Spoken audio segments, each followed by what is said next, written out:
I have a feeling that the appearance of Emery on Cosmic Disclosure this week was going to be the last one because of the way it ended. I had to cut it off before the last 2 or 3 minutes. So let me just play that for you now because I have it on my iPad. I recorded it and put it on.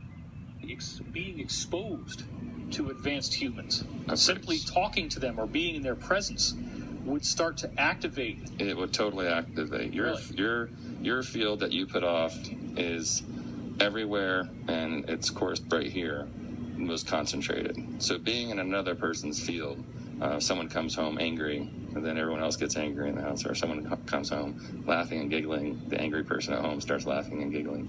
It's the same concept, but it actually does a frequency change to modify DNA by being around people that you want to be around and being around beings that are, have a little bit more, let's say, energy and frequency than you do, because it ups your frequency. Because you have to, get to that frequency. I remember talking to Henry Deacon, who was the first really heavy-duty space program insider who I got to talk to. Unfortunately, he's never been willing to come forward now. He did come forward a little bit back in 2009 in public. After talking to me for 2 years, we had extensive conversations. And he said that the feeling of love and peace around some of these extraterrestrial humans was so amazing that it was literally, it would bring you to tears. Yes, overwhelming firsthand experience is the most overwhelming feeling of love and compassion, and you can't even speak. You're just so overwhelmed with this joy feeling, and you start crying. You might fall to your knees. You might just pass right out. It's that intense because with these not all extraterrestrials, but most of them, have this ability and compassion for us, and they love us so much that if you get next to one of these extraterrestrials, you cannot even, you'll just get all teary-eyed and laugh and cry at the same time. It's a beautiful thing. That's really amazing. Right. Well, I want to thank you again for bravely exposing some of the things that are going on, and I do believe that when we speak truth to the power, we empower the truth. Thank you, Emery, for being here. You're welcome. I want to thank you for watching. This is Cosmic Disclosure. I'm your host, David Wilcock, and I'm here with Emerys Smith.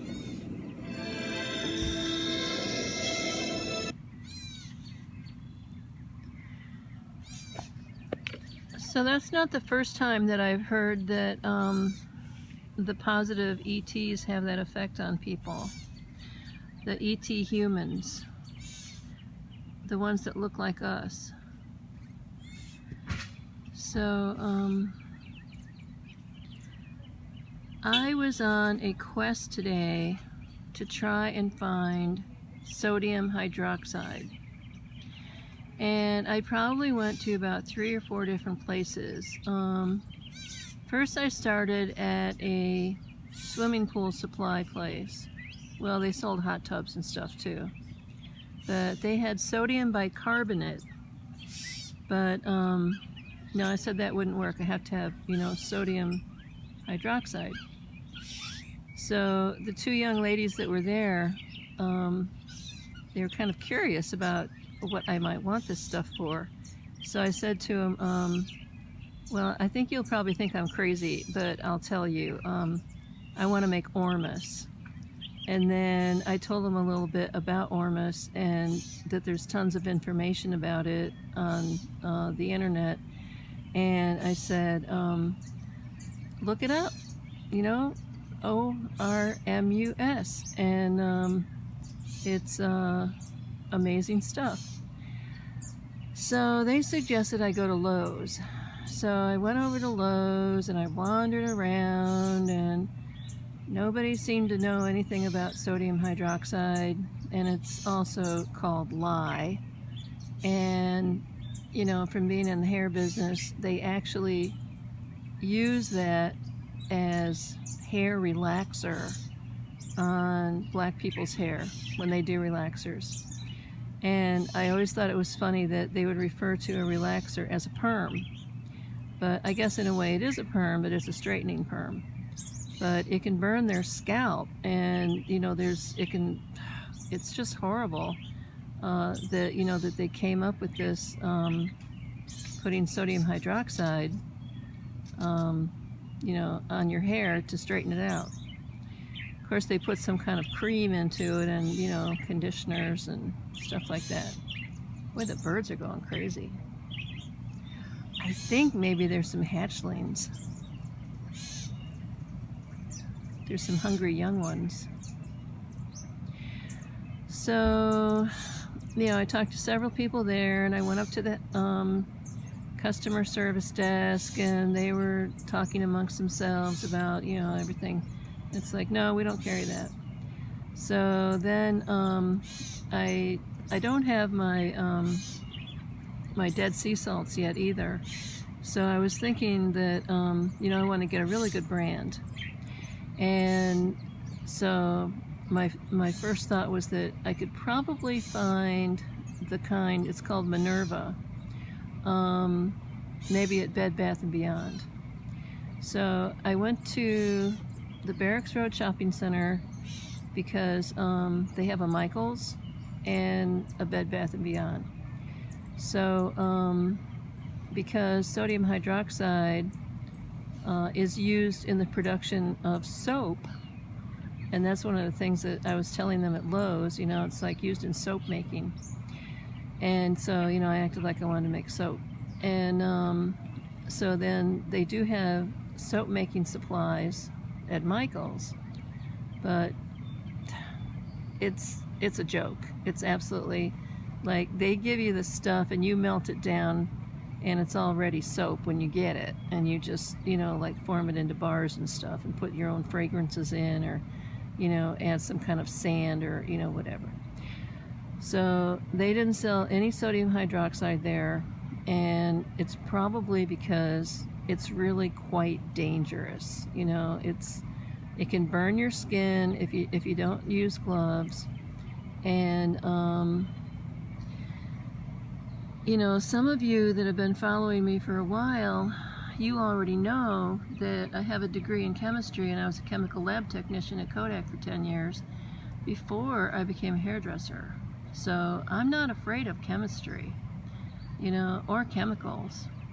And there was this one production building that I worked in where they were making developing powders and liquids for developing film and paper.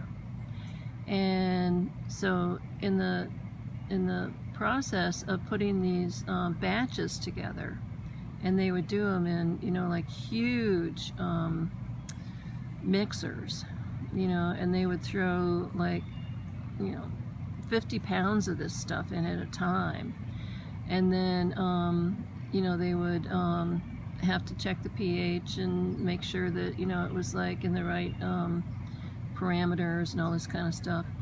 And the people that worked in production, they completely lost their respect for these chemicals because they were dealing with them in such huge quantities that I was out walking through the production area one day, and they had this this huge I don't know, it was like a a round cardboard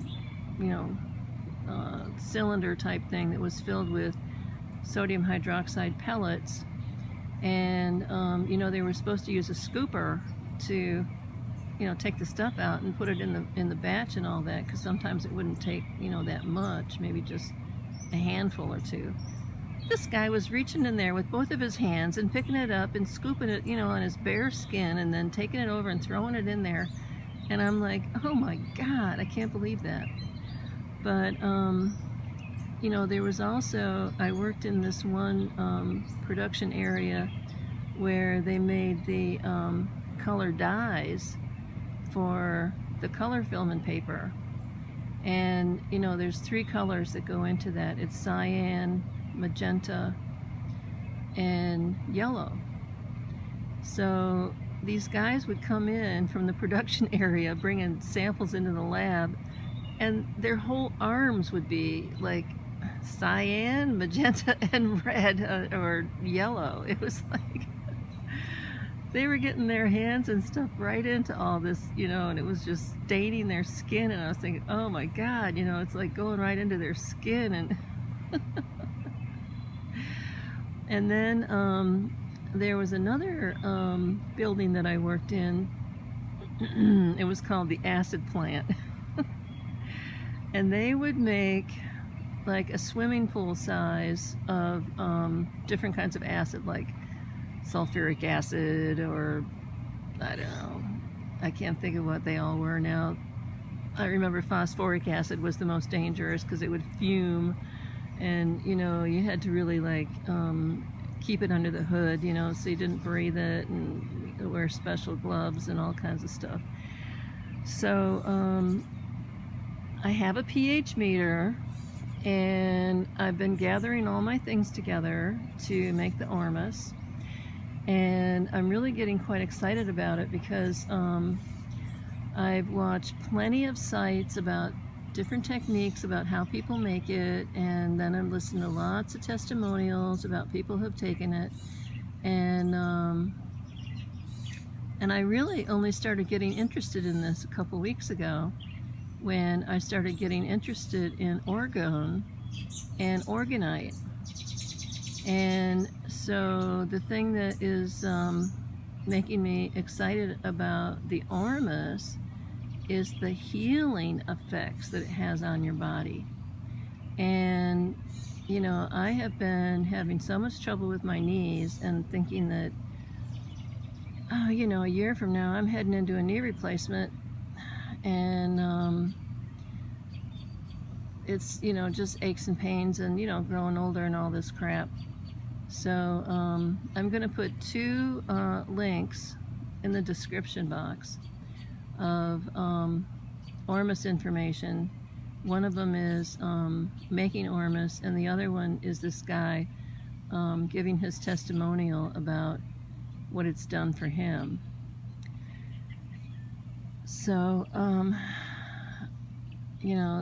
oh, and so when I got home, I went on Amazon, and I was able to get I think it was 2 pounds of food grade sodium hydroxide, and 5 pounds of the Minerva Dead Sea Salt for less than $30, free shipping and handling.